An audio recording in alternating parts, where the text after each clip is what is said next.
podcast.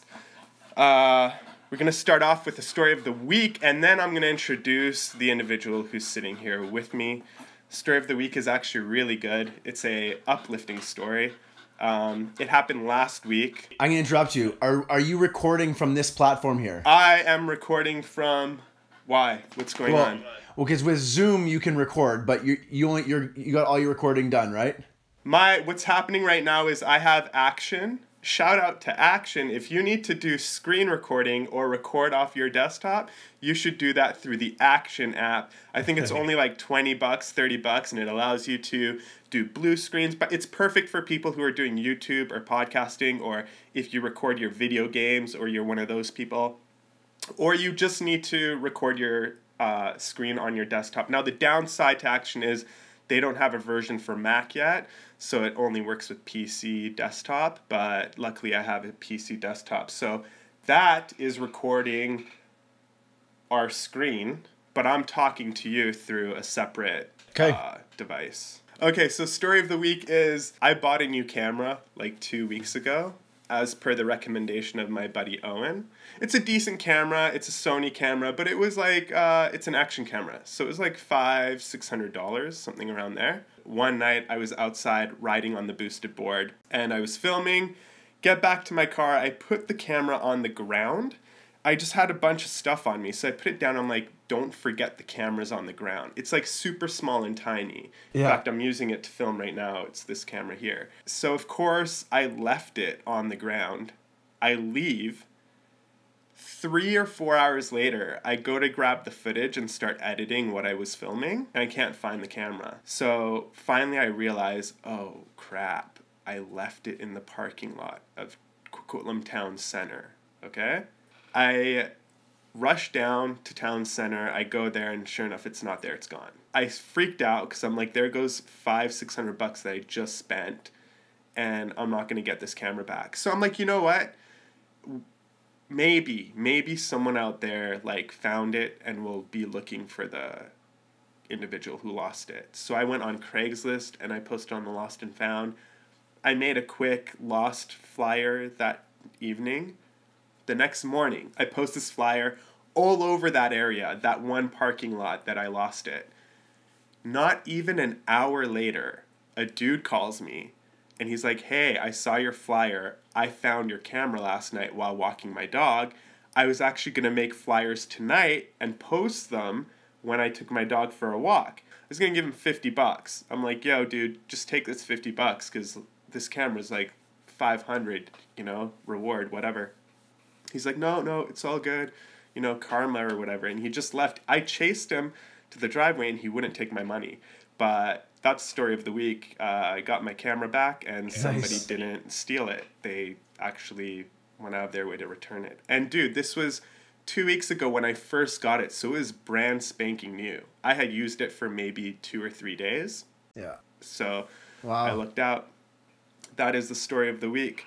Nice. Which leads us to the intro of the actual podcast. Before we get into it, I'm going to say 2-3 things. Richard, do you like the hat that I'm wearing right now? Looks like, is it the Northern Lights?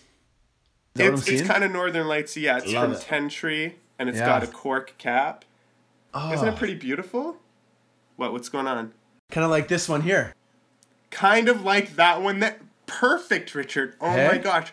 So Tentree, beautiful, amazing hats. They are not a sponsor or anything, but this leads to, Richard, have you subscribed to my YouTube channel? I saw the red subscribe button. I can't guarantee that I've clicked it yet, though. Yeah, so here's what's going to happen. You're going to want to click it because we're at like 100 and something subscribers. And when I did a prize pack for when I hit 100. Linda won. Now we're doing a prize pack for when I get to 200. And if you're one of my first 1,000 subscribers, you'll be entered in every single prize pack we do for the 100. So up until my first 1,000, for every 100 subscribers I get, I do a prize pack. For the 200 number prize pack, the winner's going to receive their own Tentree hat. It doesn't have to be this one. They get to pick. Nice. But you can win. So if you want to win an awesome Tentree hat, as you can see, Richard has one. I have one. They're amazing. I think they're pretty cool. Yeah, they are. So please hit that subscribe button. Don't forget. Who is your ideal person that loves your type of content? It's really not so much about just one aspect of my things that I enjoy or whatever. I just love making different types of videos, and you're going to see more review videos on my channel. You'll see more podcasts happen as we go. The dronescapes is a new element that I added to it with the drone footage. And yeah, and Design to Speak will continue. Like, we've already done 13 of those, and I got another 3 along the way. So actually I'm posting one in the next couple weeks too. It's fun. It's just fun stuff that I like to do. How about you though? Actually, yeah, cool. let's get into you, because that's why we're doing this podcast. So let me quickly do an intro of why we're doing this. But first, let me take a sip of this tea. I'll join you. Okay. Where are you from again, dude? Where's your my family background, heritage? like my parents. Yeah. Iran. Okay, back cool. in the day. But moved here when I was 2 years old. So I don't have any like established connection or memories of the homeland, I guess. Why do you ask? I guess in my limited geographical view of the world, I was about 2 months ago, I did like a little bit of a dream trip, and I went to the far west of China before I left, and it was right in around the border of like Pakistan, Kyrgyzstan, Turkmenistan, and all of that area. And part of that culture is like such a big, strong tea culture, like with like the fancy teapots. They look like they're from Aladdin and like the Arabian Nights, and I just noticed that like tea was such a big part of their culture, and I just, for that 2 or 3 week period that I was there, I drank tea breakfast, lunch, and dinner on repeat. And it's an all day thing for me now. Like, I blame my parents completely for it, because ever since I was a kid, there was always tea, like on the stove top or whatever. Yeah. And it's just like endless cups of tea. Like, I wake up 3 or 4 times over the course of the night when I'm sleeping to take a leak, because I drink too much tea in the evening before I go to bed. Mm-hmm. Nice. Yeah, so, yeah, I guess. I don't know if that's good for me or what, but that's just how it rolls. But yeah, so I've been thinking a while about, because I don't do these podcasts often. I used to do podcasts with Basic Bros. We stopped because it just wasn't working out. Totally fair. And, I was tired of doing a lot of the work. So then I'm like, I'll do my own podcast on my own channel. So the first one I did, I know you probably saw it, was the one with Zahid and Chris, where we talked about crypto and Bitcoin. Yeah, sorry, I forgot a costume. This is the second one, so it's been quite a while.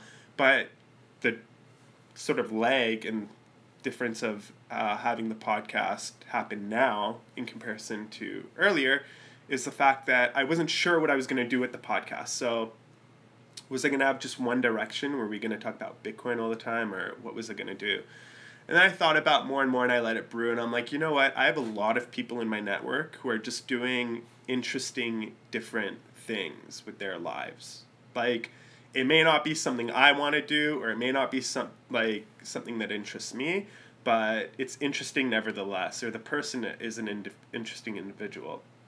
So I'm like, you know what? I'm going to take my group of friends and people that I know in my network, I'm going to start telling their stories, and I'm going to start talking about them, about their lives. And so I decided to do that, and of course you were under my radar as one of the individuals who I wanted to definitely get on here and tackle. So here we are in podcast number 2 with Richard Forbes. Now, Richard, what's so interesting about you? It's exactly everything we're going to discuss, and I'm going to let you tell your story, but I'm going to break it down a little bit. First thing I'm going to say is I've known you since like grade 2 or grade 3, but we weren't really in the same classes type of thing until grade 5 or grade 6. So this goes back a long time, right? I've known you since elementary school. Yeah, man.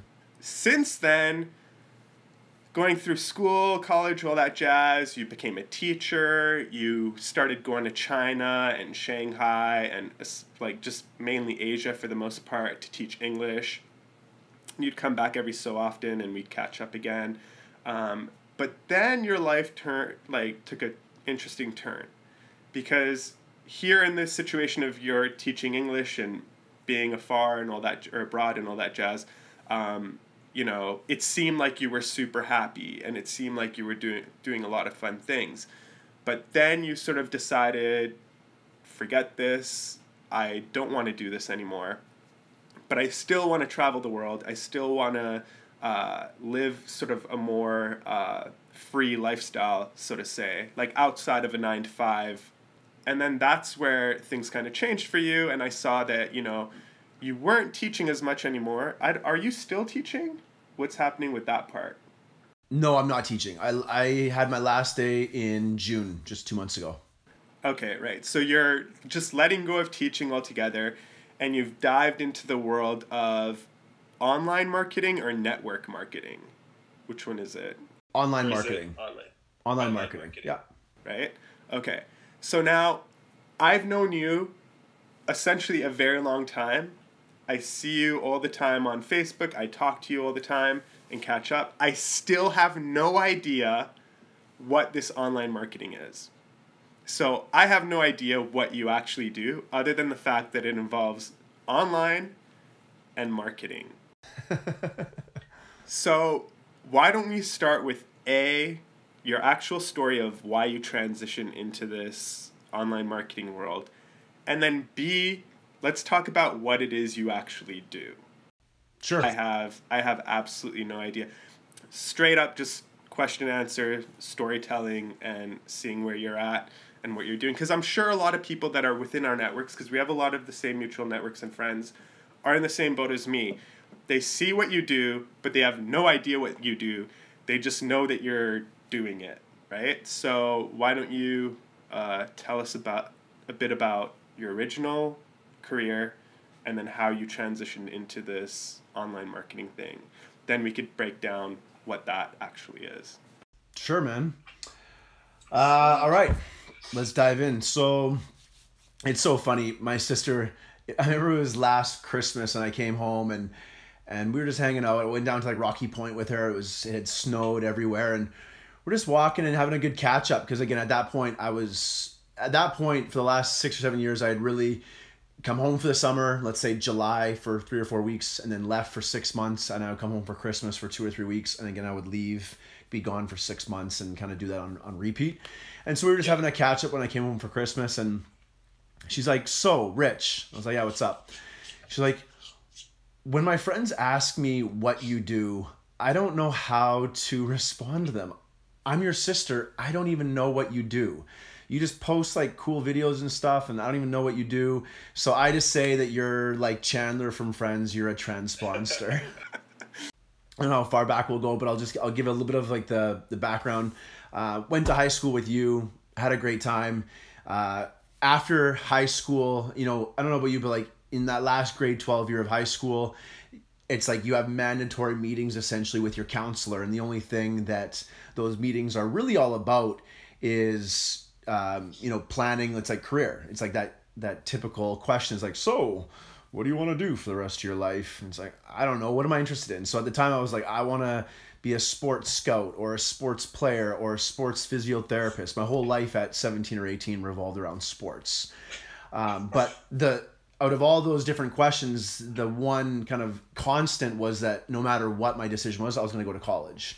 Looking back, I have no regrets whatsoever. I think there's a lot of value from college. I think really college, university, more than anything, they teach us how to learn, right? So it's more of the skill set of how do I learn? How do I take a new concept and go from not knowing anything, and whether it's cramming or collaborating with others or just fucking breaking shit and learning through experience. Are we allowed to swear on this podcast? Is that okay? Don't worry about that. Yeah, you could swear. You could okay, say cool. Fuck shit, all that. I draw the limit at a few specific words. Yeah, I can imagine. Probably the same words that are common lingo down in like Australia or Britain. Yeah. Like originally on the Basic Bros podcast, like not to veer off, but originally on the Basic Bros podcast, we used to put like a bell or chime noise. Yeah. People found that annoying and told us not to do it. So, cool. Good feedback. Right. Yeah, you just talk how you want to talk. You don't have to swear, but if you do, it's fine. All right, cool. So one thing was for sure that I was going to go to college. And again, it teaches us how to learn. So I went to college, first 2 years, went to Douglas College right near us. I had no idea what I was really doing. I did English and geography and criminology and psychology and sports science and blah, blah, blah, blah. I had no real idea. But at that time, I was asked to teach at a baseball academy. So I had played baseball my whole life. You know this. I wanted to be a professional sports player. Yeah, I remember. Side note, looking back on that, I realized at the time I had no idea what it took to be world class or professional level. You know, going to the gym once a week or 3 times a week for 30 minutes. Yeah, it was this is a complete side note, but it was most than what other people were doing. But that just like separated me from like the average to like the slightly above average. To go from that level to professional, looking back, I had no idea what that took. So anyways, did that. And then, so as I was getting into my early 20s, the dream of being a professional sports player was fast fading away. And when I was offered to teach at a baseball academy, to me, that was the next best thing. If I wasn't going to get paid to be a professional player, getting paid to be a professional coach and training the up and comers was virtually a dream come true. I was like, this is amazing. Fell in love with that whole thing. I remember there was a point in that I was working with, 16, 17, 18-year-olds, those that were getting ready for college and to push themselves into professional, that sort of thing. And then I was asked one weekend to do a sports camp for like 6-year-olds. I'm like, can I do this recurring camp for 6-year-olds? And I'm like, my initial instinct was, I'm better than that. Like, fuck, I'm not going to work with 6-year-olds. Are you kidding me? Like, I work with 18-year-olds. Like, I'm that good. And I remember my boss at the time, he was like, you think you're good. You think you're good at coaching. See how you do with explaining those concepts you explain to 18-year-olds to a 6-year-old. And if you can get a 6-year-old to hit a ball, if you can get a 6-year-old to throw a strike, then you're beginning to reach mastery in your ability to coach. And at the time, I was like, whatever. I did it because it was kind of like my job, and I fell in love with it. And he was right. I had to take these basically what I realized is that in my communication, what took me, way too many words and way too many big words to explain to an 18-year-old kind of gave me a little bit of a buffer zone, but I had to be direct and straight to the point in the simplest way possible for a 6-year-old to understand that, which really tapped me into this love of teaching. And so when I got to like halfway through my university, I kind of realized, like, you know what, I'm going to be a teacher. I love teaching, coaching, working with people and helping them learn a new concept. Right. And that is going to play a piece in a lot of my story as I continue through here. So did that, went on to become a teacher. It was great. Everyone's like, yeah, teaching is fulfilling, but you make no money. At the time, I was like $40,000 a year as a teacher. I was like, that's good money. I was making $12 an hour at Red Robin serving burgers. Right. So that was good money to me. I didn't get it. What people were saying, I took experience for myself. So did that. My first year of professional teaching, first year of professional teaching, I was living at home, mom's basement, not really living the dream. I was still in debt from school. And then at the end of that first year of teaching, I went to Europe with one of my buddies, Kevin Nelson.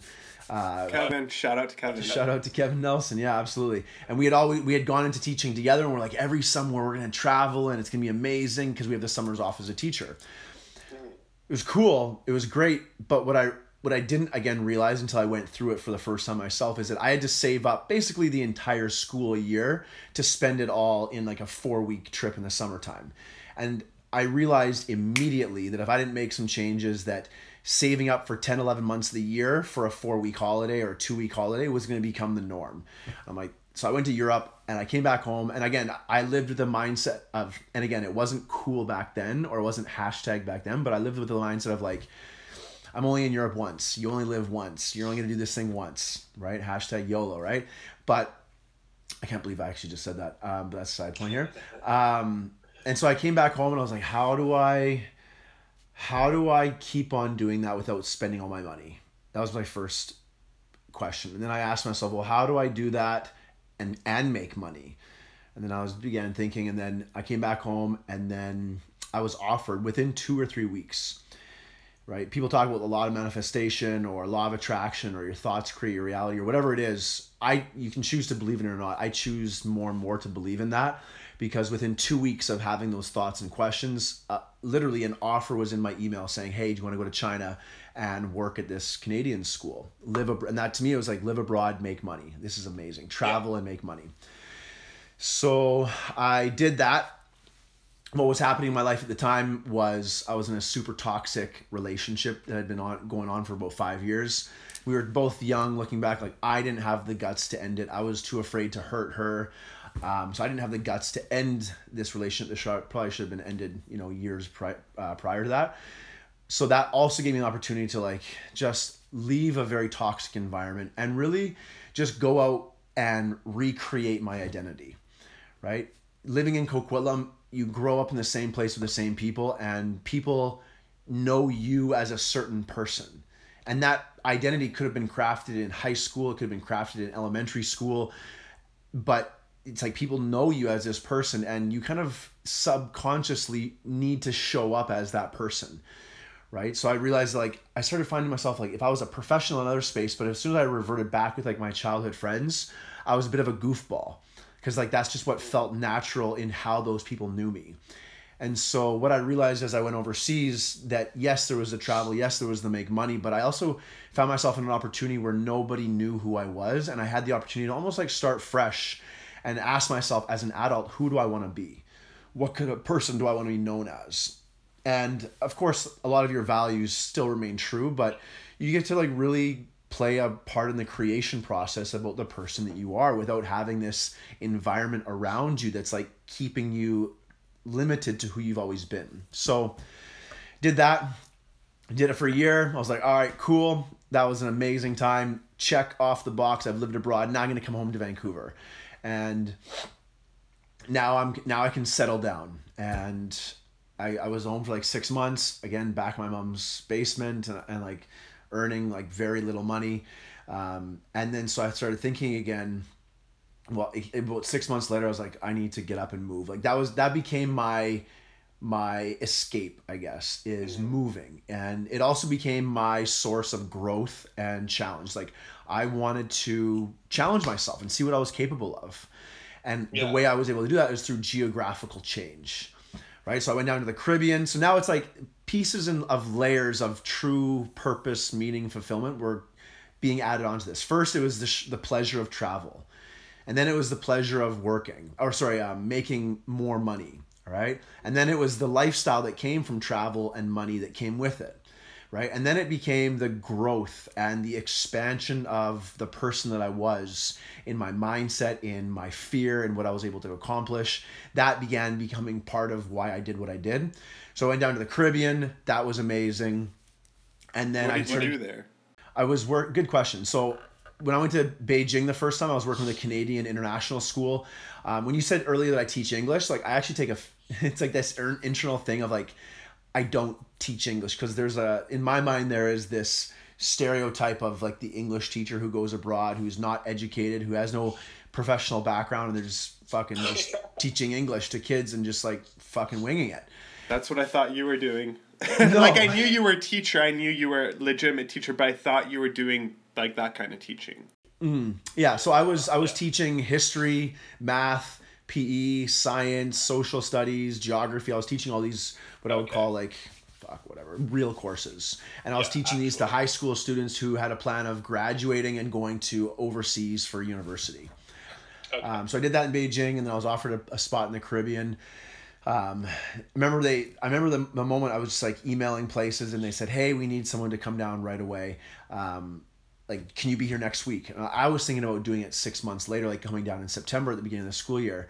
And I was like, sure, let's do it. And then they're like, what do you teach? I was like, I teach English and social studies. They're like, are you willing to teach science and PE? I was just like, Caribbean. I was envisioning like blue skies, green trees, blue water. I'm like, fuck, let's do this. So I went down and taught chemistry and science and PE, things I had no background in. But again, I saw it as a challenge and like an opportunity to push myself. Did that for 6 months. Fantastic. Said yes. I was offered a contract in Shanghai. Went to Shanghai. That was amazing. And then I kind of settled into Shanghai. For a while. for like 7 years. But at that point, I was like 1 year here in Beijing, 1 year in the Caribbean, 1 year in Shanghai, and I was in this bounce around mentality. And then I settled into Shanghai. The first year I settled in because it was a great party, like nightlife every single night. You know, people from all around the world, fast times, new people, good party. It was a lot of fun. So did that for a year, and I stayed for the second year because of that. All right, party, loving it. All right. Stayed for this in that second year, met a girl, fell in love, and stayed for the third year because of her. And like she was my main priority. Third year, I started doing a master's degree. And so I did a master's in science for education, did that like offline and online kind of mix. So stayed there for the third year, and then kind of a little bit for the fourth year. And then I was about to leave in that third year. And then my buddy was just like, look, man, if you're going to leave, like from the schools you're at, there's a new level called like, they're just essentially American international schools, which were recognized all around the world. There are these schools in every single big city in the entire world. And it's that kind of like next echelon of international schools.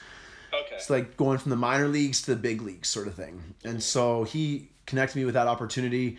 It was more money, it was more professional development, it was a better space, all that stuff. So I stayed for the fourth year and the fifth year for that reason.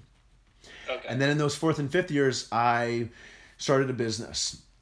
And that was where the water came in. And so part of the reason, there was two big reasons that like pushed me into business. One of them was for a health reason. So right around that fourth year, this fear or guilt started to creep into me of, I'm spending all this time away from home. Like, what if something happens to my family? What if one of them gets sick? What if one of them, an accident happens? What if they just get old and it just is that time where they get sick and they, you know, something happens. And so I started having this like guilt of being overseas. And so that happened. And then in my third or fourth year, I got a message from my sister one morning, and I read the text message, and it was all of my fears kind of like crashed down into one message. And it was like, hey, Rich, just a heads up, Dad has cancer. I was like, oh, dang. Fuck.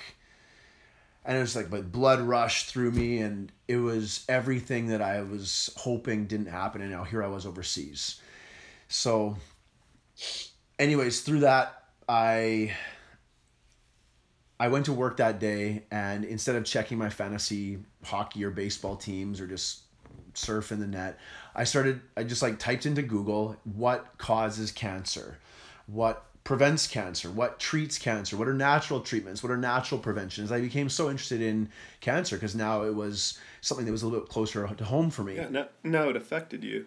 Absolutely. Right? Absolutely. Yeah. And so from there, I just dove deep into it. Learned all about these, pH levels of your body, and alkaline and acidity, and antioxidants and oxidation and stress triggers in the body, and how our environment and how we're eating and drinking and all these things play some sort of contributing role. And then you had this like pushback of like what I'll call Western medicine versus the natural holistic approach. And the natural holistic approach was these things play a big role in the equilibrium or the balance of your body. And then you had Western medicine saying, no, none of this stuff can be proven. Science doesn't support any of this. And so it's kind of like that crossroads of, well, what do I believe? Do I truly believe that, vegetables, for example, are alkaline, and coffee, pop, sugar, chocolate bars, beer, cigarettes, all these things are acidic? And the more acidic things you have, the more your body turns into like dis-ease or like a little bit of negative health. And the more of these other alkaline things that you eat, the better health you are. So I made a decision at the point that I believe in, I see value in the holistic side. But holistic nutrition isn't just about like alkaline and acidity. No. Are you talking as a whole that you went down that road, or are you talking just in those parameters? I have no idea, man, to tell you the truth. Like, I'm not emotionally or mentally attached to any holistic this or organic or natural or any of that sort of stuff. I was just beginning to go down the rabbit hole of like, okay, cool. There's like a little bit more. It's like of why a chocolate bar isn't good for you and why a broccoli is. It's this acid alkaline thing. So that was a new concept and described these things in a new way. I was like, okay, that's cool. It makes sense. And then, so anyways, through that, I dove down this deep hole, shared this with a friend when I got home, and I got connected with a company out of Japan that was doing, like, they had medical technology that was putting medical technology water inside of people's homes. This technology that had only been used in hospitals for a bunch of years in Japan was just beginning to, like, enter into the consumer space. I was like, okay, cool, like, never heard of medical water, never knew there was a difference in whether it was tap water, bottled water, any of this sort of stuff. So that was, again, a new concept. So I'm learning a lot of new stuff. I was like, all right, cool. And then I realized there was a business behind it. So there was like a network marketing style approach where, like, if you owner of one of these products, they also give you distribution licenses where it's through word of mouth or through referrals or through however method you want to do this. If you referred someone this technology or this machine or this water, that they were then going to pay you kind of like an incentive or a commission for that. And so I was like, okay, cool. I don't know if I'm really interested in that, but cool. Right now I'm focused on health for my dad. Realized it was water. I was like, I only drink water in my life, besides the odd whiskey. Who was the person who got you, like, who showed you the Bobby. The Kangen water? Bobby. Yeah, absolutely. And so dove down that. And so then again, another part of my life came up. So now there's these parts of my life. I want to travel. I want to have that freedom to do this. All right. I want to make money. I see the value in money. I see the value in being financially stable, financially well off. I see value in that. I wanted what else was it? I wanted to grow. I was always seeking to push myself and to grow in some space, challenge myself. All right. And then so it was those three areas. And then what happened was, as I was looking through this technology for health, I was beginning to consider the business side. The entrepreneur in me was like coming back out again of, okay, maybe I'll do this actually. Maybe this is something I can stand behind. But I had connected with other network marketing companies in the past, and I realized that I was only ever doing it for the business, but not for the product. And so I never really properly stood behind any of those companies. And as a result, I never had any success. And so I was kind of half in, half out, these negative experiences because I had always done it, but failed when, like, I just didn't make any money. And so I said to myself, look, if I do this, I'm going to do it. This isn't the last time I ever, like, do this thing, okay? Network marketing with a business, with a product. And so I went on this, like, huge, deep research everything. And then eventually, like, again, water was all it. So we got my dad the water machine. I got myself a water machine, and then I dove into the business. So I was still teaching full-time in Shanghai. And then as soon as work was done, from like 3 o'clock till whatever, 10 o'clock at night, I would go from teacher to businessman. And I would come home, I'd put on like a suit and nice shoes, and I'd go out and have like business meetings with people, either gyms or yoga studios or health centers selling the water machine, or working with like the entrepreneur type person who would be great as a distributor and actually growing this business globally. So I did that for a couple of years and realized that I was great at setting up meetings. I was great with connecting with people. I was great at generating interest, but I couldn't close a sale. Okay. I just couldn't walk them from A to B to a purchasing decision. Right? Do you know why? What's that? Do you know why or no? This is going to come from the logical part of my brain of what I've learned in terms of like how to do sales, is I just wasn't tapping into that emotional buying trigger. Right? People buy on emotions and then reason their purchase through logic, right? And so I just wasn't tapping into that emotional side of them at a deep enough level to get them to take action. That's my look back on it. So I did that for 2 years, but I was committed, and like the more time I spent into it, the more committed I was to making this work no matter what. And so about a year into that, I was dating that same girl that I had stayed with in Shanghai it was now coming up on like 2.5 years. And I was like beginning to see a bit of a future with her. And then it was at the 2.5 year mark, and I was 1 year into building my business, not with a whole lot of success. So at that like year mark all of a sudden, in my mind, it was all of a sudden my girlfriend breaks up with me. And it kind of like threw me for a loop, and I went down this like spiraling depression of, fuck, like I thought this was the woman of my dreams. I thought this was like the woman I was going to like marry and be with. And It's not. And looking back, it was the best thing that ever happened to me. However, one of the things I latched onto that she said was, you know, look, Rich, you're great, but you're just not the right guy for me. Like, I don't want to be with a teacher. I don't like that profession isn't prestigious or isn't like, I'm not inspired by that profession, and I'm not inspired by someone in that profession. That's for one. Okay.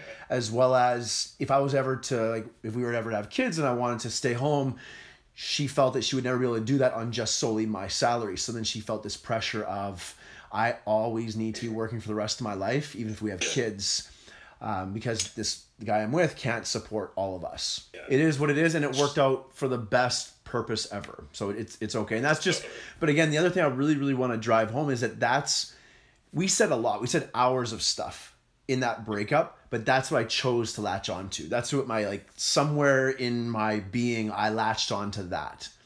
Right. And so I could have easily forgotten she even said it, and latched onto something different. But for whatever reason, that's what I latched onto. And that just gave me more motivation, because I was already in this transition of, I really, really want to be an entrepreneur. I really want to do my own thing, grow something for myself. And so it was like, for me, it was a bit of just a kick in the gut, because I was already pursuing something else for myself. And then the person I was with was like, so the thing I was moving actually away from this profession, and again, I love teaching, and I've come to this conclusion I'll share later, that it is who I am, and I'm not pushing away. However, this thing I'm pushing and moving away from towards something else, she was then like holding against me this thing I was actually moving away from. So I was like, you motherfucker, like that just gave me the fire and motivation that I'm going to make this work no matter what. Right. So that was was she moving away from you because of the teaching, or was she moving away from you because you were moving from teaching to the Kangen water? You know what I mean? Like, was she like, Richard, what you're doing isn't going to, like, what you plan to transition to is probably not a solid idea. I'm sure. Well, I'm seeing her boyfriend fail for a year. I'm sure that idea crossed her mind. If I was coming home with, 6-figure checks a month, I'm sure she would have thought differently. So I'm sure that plays a role into it. But I was like going out meeting after meeting after meeting after meeting after meeting after meeting, and reading and studying and all this stuff, and it was like zeros. And again, it took a hit to my ego, but I just latched on like deeper and stronger. Like, fuck, I'm gonna make this work. I'm committed to this, because I realized at the time that the reason why this thing wasn't successful wasn't because of the thing. And I really realized that it's never the thing. It's you. It's the operator of the thing. If I go out and do a podcast tomorrow and it doesn't reach 1 million subscribers, it's not because the podcast thing doesn't work. It's because I'm not working. It's because my abilities, my skill set, my mastery is not good enough for it to hit X level. You're always going to start with something small, regardless, right? Like, this podcast isn't going to hit 1 million people. That doesn't mean that you and I are doing a piss poor job. It's just the fact that I have like 100 followers, Right. But why do you have 100 followers and not 10,000 followers? Richard, last year I had 12 followers.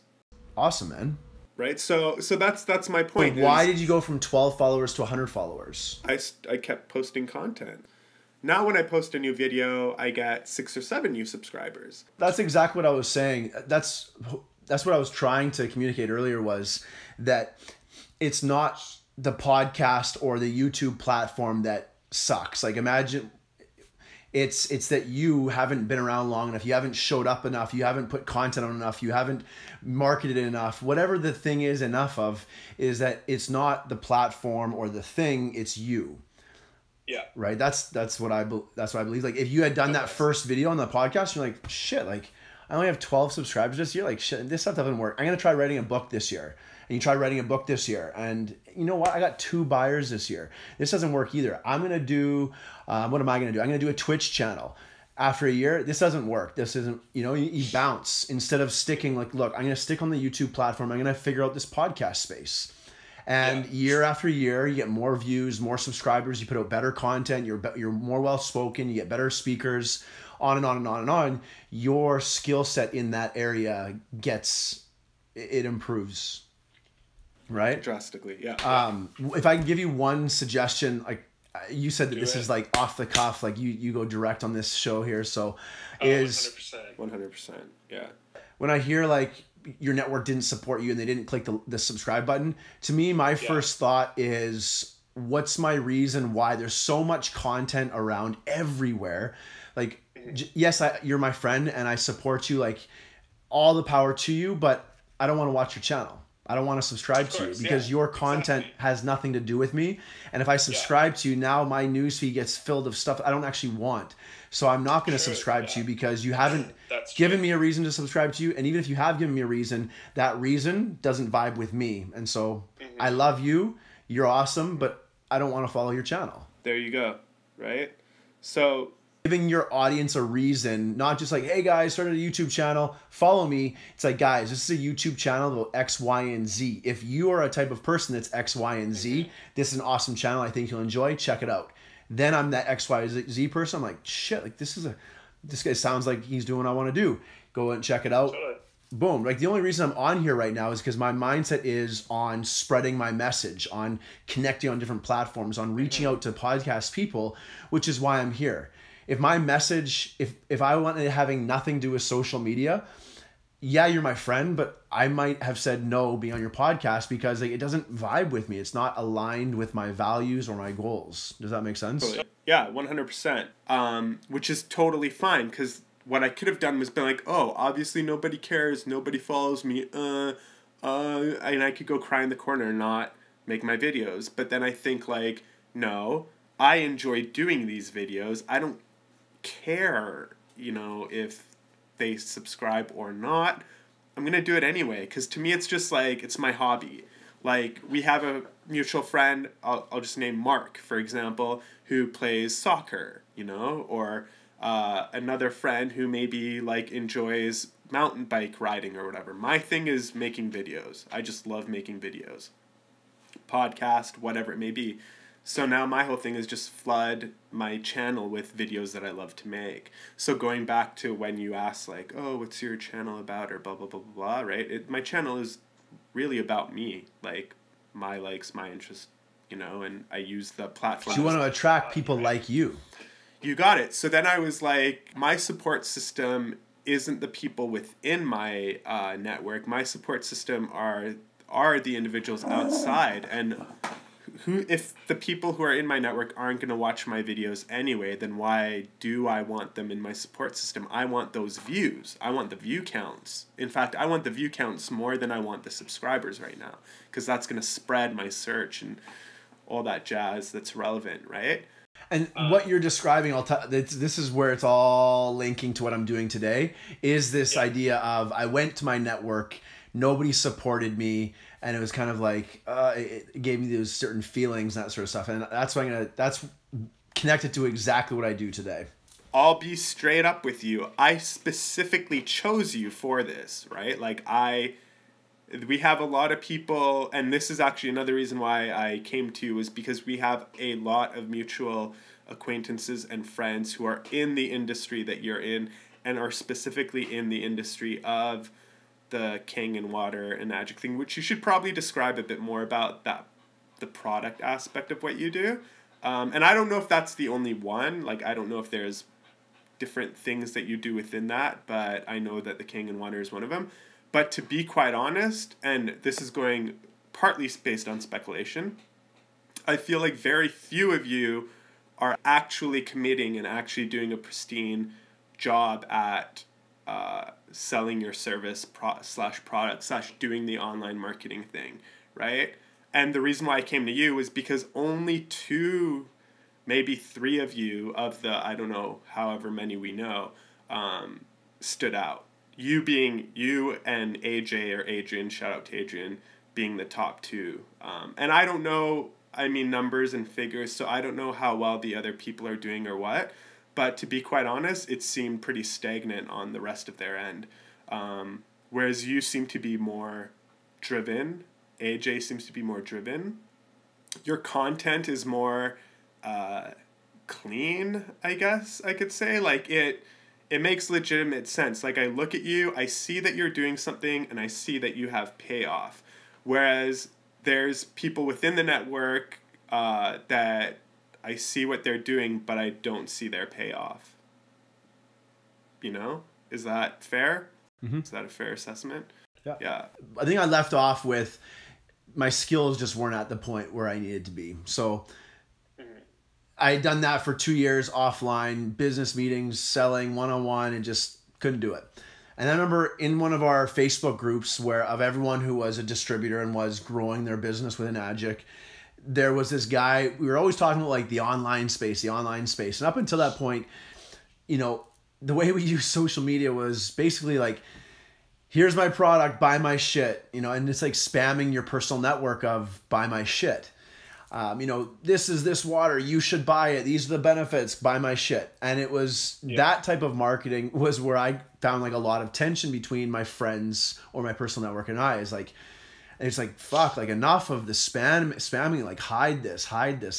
But like, that's one of the toughest things when you have people, there's no requirements to be an entrepreneur or no requirements to be a distributor, is that you come in at a very amateur level and you just start posting stuff, right? And so anyways, in one of our entrepreneur groups, we had been talking about, we're going to do this online thing and it's going to be great and blah, blah, blah. And I was kind of like, I don't get it. So it's not working for me. But I remember this one guy, he came in, we welcomed him to the group one day. And in 6 days, he did over like $400,000 in business. And in 2 years, I had done like $10,000 in business. So I was just like, what did this guy do? This guy was 26 years old. He had been with, you know, in Agic for all of 2 weeks. And, you know, he had, you know, several six-figure income in that short period of time. So I was like, what is this? Caught my attention, to say the least. And then that's when we started talking more about online marketing. All right. Okay. And then I talked to one of my business coaches and he explained a little bit of this. And I was like, you know what? Online marketing was essentially what I saw in it as a benefit as a solution for me was 2 things, maybe 3 things. Number one, it wasn't belly to belly, one-to-one, which is a very slow process to grow a large business, right? That's number one. Number 2 is it was even more flexible and even more location independent than previous, where I could truly be anywhere in the world, whether it was home with my family, which I am right now, which is great, or it's in Thailand or in Bali or wherever it is. That was cool to me as well. Then the third most important thing from a growth standpoint was the biggest challenge for me was going from awareness to sale. And what online marketing was doing is it was closing that gap and doing the selling and the telling and the positioning and the authority and the credibility all for me. And that was the solution from a business standpoint for me. And that's when I went all in with online marketing.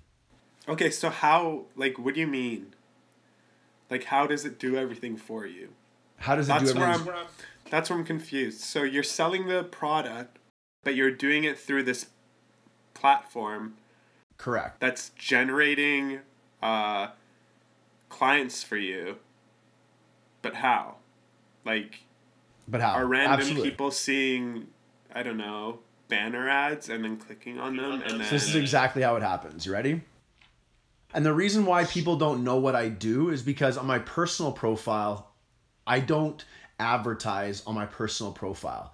So people see these videos and posts and they know I'm doing something, but they have no idea what I'm doing because I'm not advertising to them. 3 years ago, they knew exactly what I was doing because I was so blatant. I was like holding a sign in front of their face saying, here's my product, buy my shit. And that was the stuff they were hiding and ignoring and unfriending me. All of you should have had a t-shirt that just said that, you know? Yeah, exactly. And that's what was bugging people. And I was doing a terrible job. That's when like my friends didn't want to pick up my phone calls and like, it's like, oh shit, there's Richard. He's the guy that's going to like try to sell me something. Well, I know one of you apologized in a huge essay online on Facebook to their friends being like, all right, guys, sorry that for the past 3 years I've been bombarding you with this stuff, but I apologize. I now know that's not cool, and that's fantastic to admit that out in the open. That's fantastic. So totally, yeah, I give props to that individual, but I'm not going to name names. But I give props to that individual. Absolutely, for that. Yeah. And so this is what I started doing: is we started writing ads on Facebook, and so using the Facebook ads platform and a Facebook business fan page. you could put your posts in front of a certain group of people who were most likely to be interested in the shit you were talking about or the stuff you were selling. Yeah. Right? Yeah. And so that was, again, going away from my personal, close, warm network and going out and finding new individuals and connecting with them and having them actually decide to talk to me or to take a step closer and follow me. So it was their decision. Okay. And what we led with was how to do digital marketing, how to essentially come online and do what we do. And so what we were doing on the front end was essentially selling them an education mentorship platform of like, look, this is how to, and the messages are a lot of different things, but this is essentially how the step-by-step process that you can go from knowing nothing to creating an income online with social media for yourself. Okay. That's what we teach people how to do on the front end. Okay. And I'll explain all that. Okay. And now that's just a simple service, but where you get, I believe, the next level of proper effective marketing is when you identify a specific niche market's needs or challenges. Okay. So for example, the mom who is on maternity leave, who has to go back to work in 3 or 4 months, and really that's the last thing she wants to do because she has this amazing, incredible baby that is this wizard of a human being, and she wants to spend all her time with this baby, but yet she has to go back to work, and she's thinking like, fuck, how do I just not go back to work? But I need to make some income, so how do I not go back to work but make some income, right? So what if you were speaking directly to that? So it's not just, hey guys, make money online. It's, hey, if you're a mom, or not even if you're a mom, it's telling a story. So it's like, look, one of my really good friends, she just had a baby and she loves this baby. And you tell the story of the mom who had this baby, is raising this incredible human being. And then you target specifically moms in the newsfeed. And you can do that through Facebook targeting. So I can literally go, let's send this post. Is that story real, or is it just some fake story that you guys come up with? Well, it could be real. It's not my story, but I'm just explaining how it could be. Or what would you prefer? No, I'm just saying, like, is that something you actually used and just made up, or is this just an example that you're giving for... It's an example that other of our clients have used. Okay, yeah. Okay, so I'm a mom, and I just had a kid, and I explained this story of, I'm a mom, I just had this kid, and the last thing I want to do is go back to work. And that's the first sentence in someone's Facebook post. Now, if you put that out to your personal network, then... If I read that, or if you read that, like, it has no interest to me because I'm not a mom. I didn't just have a kid, so it has zero interest to me. But with Facebook targeting, I can spend $5, let's say, with Facebook, and I can say, Facebook, can you please show this post to 25 to 45-year-old, actually, let's just say 25 to 35-year-old women only who live in Canada and US only, who are moms, or who moms are like newborn babies. And you can target all these things that Facebook knows somehow, they just do. And so then that post will only be shown to moms who just had a baby. And the first line says, as a mom who just had a baby, the last thing I want to do is go back to work. So if you're a mom who reads that, what are the chances that you're going to read that? A lot.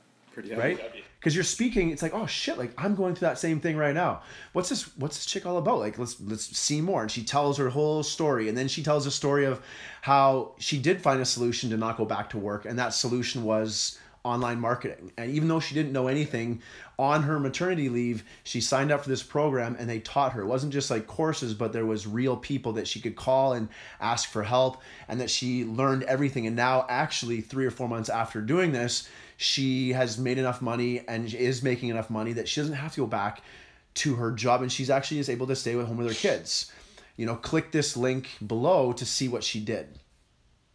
Right? Okay. And you walk them through like a 400 or 500 word story, and that mom at the very end, when she sees that link to learn about it, that story was speaking to her. And so she's like, you know what? Click. Let's see what this is all about. So we weren't just selling a vague, the post wasn't click here to make money online.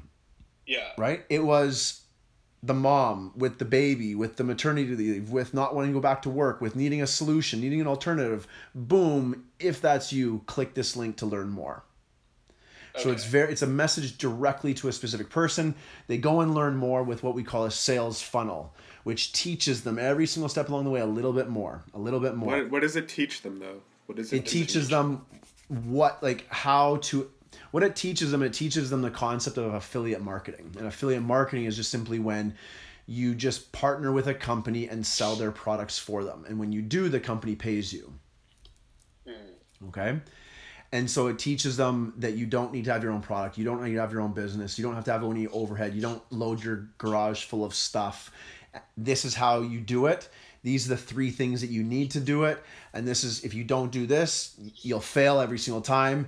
And actually, now that you know how to do it, if you want us to do most of this for you and to make it even simpler and have support so you're not doing it all by yourself, then you can actually pay for a membership and our entire team will work alongside you so that you're not by yourself doing it, learning it all alone. How much do they pay for a membership? They pay $99 a month. Okay. Yeah. And do they definitely see return off that 99, or it's like you pay that 99 and you hope still? We don't hope. It's like saying if you go to university and pay for the classes in university, are you definitely going to get a job afterwards? I would hope so. You would hope so, exactly. Yeah. But if you just simply show up to the classes but don't really study, and if you show up to the classes and you kind of half-ass it, or even if you show up and like you bust your ass, none of that's a guarantee. That's true. That's true. I mean, I have people who graduated with me who are not even doing anything related to what we like got our BAs in. Exactly. You know? What we do is no different, man. Like we have people in our community. Literally, we just celebrated a woman last two nights ago. She's from Australia. When she was 7 or 8 months pregnant, like just last October, she had her first $100,000 month inside the community, and then she just celebrated her making $1 million. Does every single person make $1 million? No. Does everyone have the capability to? Absolutely. And not every job or career out there can say the same thing. Okay. Right? And there's people who come into our community and make zero. But whenever that happens, I immediately ask them, well, what does your day-to-day look like? What does your daily routine look like? And it's usually, what I found the biggest thing is like they don't know what to do, and so they do nothing. Right? It's like, well, I was thinking about doing this, but like I didn't really know how to, or like I got really busy, or like their priorities are all over the place, and they just, what they've done is that they've had this whole list of life, family, school, work, kids, beer, drinking with the buddies, bowling, softball, all these things, and then they put this online marketing business at the very, very bottom. And then they say, oh, so I just didn't have any time. I didn't know what to do, right? But the people who place that above most other things, with the exception of maybe their job in the very beginning, or maybe their family, or maybe their spouse, that learning how to do online marketing and growing a proper business comes in 3 or 4. And then when you can replace your income with something online and you can move that up a little bit higher, and now that's your full-time thing, man, people make incredible results. And so how many, like, let's say 10 people come into the business, how many of them fail? Like, realistically, how many of them fail? The tough thing about that is that the only people I see who fail are who quit. So how many people quit? Yeah, but see, quit could be a tough one, because did they quit within a week, or did they quit within a year, or did they quit within like a few months? Exactly. And even if they quit within a year, what were they doing for the months or the weeks leading up to that? And most of the time when people quit at the year mark, it wasn't like they were busting their ass right up into that year and then they quit. What usually happens, that we'll use a year as an example, is like they did something for the first 3 months. They kind of bumped along tiny little bits for the next 3 or 4 or 5 months.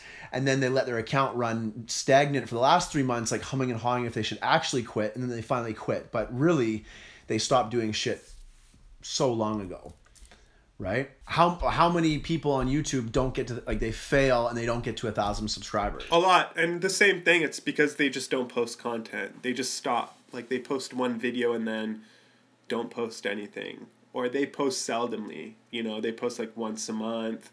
And I used to be like that. I used to post the Design Speak to videos like once a month type of thing, and I wasn't getting much traction. But now that I post more regularly, I get much more subscribers because people see like, oh, my last video was a week ago, and the one before that was a week before that, and the one before that was a week before that. So I'm consistent in my post. And I think that's that's got a lot to do with people subscribing on top of enjoying the content that's on your channel, you know? Absolutely. Yeah. Absolutely. So yeah, man, I mean, in my personal belief, man, like whether it's professional sports, making 1,000 subscribers on YouTube, making money with our community, being super fit and like chiseled body, all these sort of things, is like, what percentage do you think make it? 10%, 5%, 2%, what? Yeah, but what's make it, right? Everyone has a different goal. Exactly. Or Absolutely. mindset.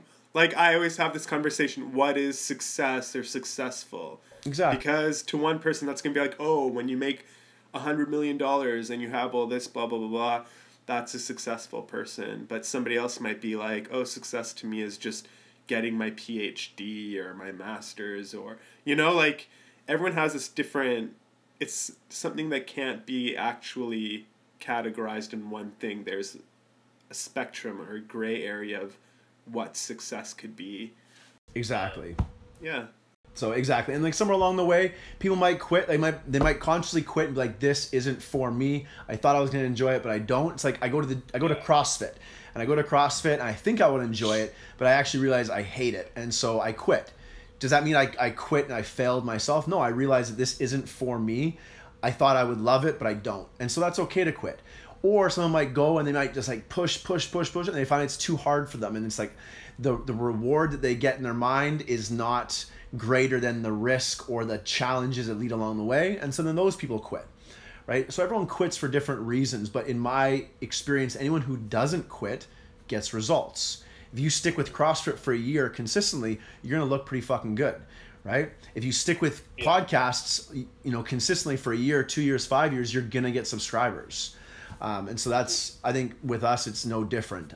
What I can tell you is that we have almost 300, 400 people in the last year quit their jobs and just replace their income from their career with something online. And these people had no marketing background or anything. So I think that's pretty fucking amazing. I didn't go to university for marketing or sales or any of this sort of stuff. And now here I am, sales, marketing, full-time, from anywhere. And that's so cool. Right, we had people cross the $1 million mark, the 6-figure mark. So people are getting results. It's just a matter of if it's an aligned fit for them and then if they stay consistent.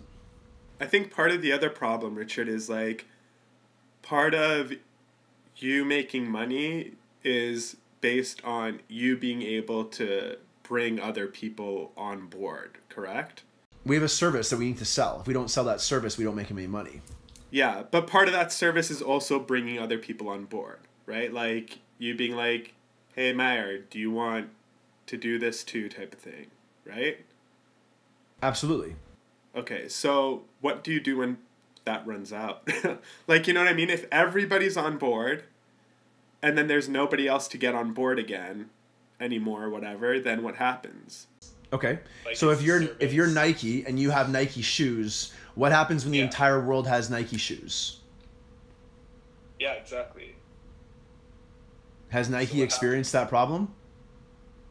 And if they did, the whole world has Nike shoes. Yeah. What do you do? You make more shoes. Or different types of shoes, or walking shoes and running shoes and sprinting shoes. You just roll out new products that your existing customers want to purchase because they see value. Maybe it's like a supplementary product. So for example, I'll give you a quick example. So we are an affiliate company. We drive traffic to an offer. We talk to that mom who wants to make money from home, and we show her how to do that through a service. Right? Now, when she purchases that service, there's other add-ons that she is going to need or want to use. So, for example, does she have to? No, but she might want to purchase her own domain name. And maybe it's, allstarmoms.com. Maybe that's her domain name. She has to purchase that. So we offer her an opportunity to purchase that through one of our affiliate companies. And when she purchases that domain, that affiliate company, that, whether it's GoDaddy or whatever, they pay us a commission for that. So we've just offered her another product that she needs, and she's like voluntarily says, yes, I want to purchase this domain. It's perfect for me and my business. Then GoDaddy, where she got it from, pays me the commission. Right? Okay. And maybe she wants to buy maybe she wants to buy a book all about marketing, and she sees the link in our thing. It's like, here, buy this book, and she makes a conscious decision. We're not forcing her to do anything. Hey, you know what? I want to buy this book. She clicks on the link, goes to Amazon, buys the book. She gets her book. She's happy. Amazon's happy. Amazon then pays me an affiliate commission because I sent her to Amazon to purchase that. Yeah. Amazon does affiliated links. I know that much. And so that's So that's what.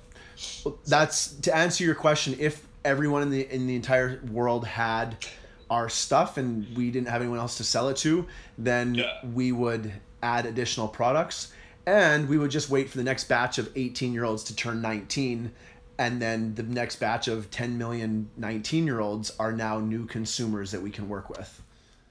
And then the next year there's another batch of 19-year-olds, and then people die and people are born, and then the market replenishes. What brings in more capital? Is it the bringing in the new people, or is it selling the product? They're one and the same. Are you gonna get more capital through keep bringing in more people on board to sell, or are you gonna make more off selling just the product? To me, those are kind of like one and the same. Is that you have for business, you have two kind of perspectives. You have one, it's new client acquisition. And anytime you can turn a person who's not a client into a client, that grows your business. That's number one. Number two is, can you service your existing clients with what they need and turn a profit from that? And so, for example, like one of our biggest lines of revenue come from our partnership with Vaynerchuk and Kangen water. So that's so when we sell that product to our customers, first off, they make the conscious decision that they learn all about what the machine does, and they say, you know what? Yes, this provides enough value, 1, 2, 3, in exchange for the price. And that's by far and away our largest source of revenue from all of our affiliate companies, but it's just one of several. Okay, so it's not just Vaynerchuk that you guys, like, what else? So Vaynerchuk is one of the offers. The marketing education and marketing platform that is actually the teaching and the how-to of online marketing. That's the $99 membership. We get a portion of that. The domain names, the email marketing they choose to use, any books, all of those things kind of add in together. And we're always we're looking to continue rolling out new things that our existing customers need, want, and love. And how can we use that to also monetize in a way that our customers are happy and that the affiliates are happy. Okay. And then, like, I'm assuming, so Bobby got you to buy a machine of a magic Kangen water machine thing. Correct. Right? So you're under Bobby's, like, grouping of however your system runs, right? Correct, yeah. Now, if you're below Bobby, are you able to make more than Bobby makes? You know what I mean? Yeah, absolutely. And so I do make more than Bobby makes. Bobby, he does make a percentage up until a certain point, and now, for example, he no longer makes anything off of any of my sales. Oh, really? Ever? Not ever. I mean, there's details and all these things in the compensation plan that we work with, but all my sales now moving forward are 100%. I have all the commission to it. Oh, nice. Is it because, like, you made a certain number of sales and now... My volume of sales, exactly. And the idea behind that in the beginning is that so Bobby takes a portion of all my sales. It's not like I take money out of my pocket and I give to him. Is the company at Vaynerchuk. Exactly. They cut the pie up, exactly. And in the very beginning, the concept behind it is that in the very beginning, I didn't know what the hell I was doing. And so I was calling Bobby every single day. Hey, yo, bro, help me with this. How do I do this? What about this question? And so he's truthfully investing a lot of time into my business, essentially as a business coach. Now, I can either pay him out of pocket, like people do when they hire business coaches or life coaches or counselors or whatever. I can pay him out of pocket. Or I can just agree to the terms and services and the compensation plan that Enagic is going to pay me this much and they're going to pay Bobby this much to help me get started in the beginning. And as I make more sales, he plays less of a role. I don't need him anymore. I don't ask him questions anymore. And so as a result, as I grow as a leader, as a marketer, as a business owner, I take home more. He takes home less, to the point where I take home all of it and he takes home nothing. So what point do you need to get to take home all of it? In our business, it's 40 sales. Like, how long did it take you to get 40 sales? If you don't mind me asking. Once I started on that, so my first year, my first 2 years offline was like minuscule, 2, 3, 4 sales.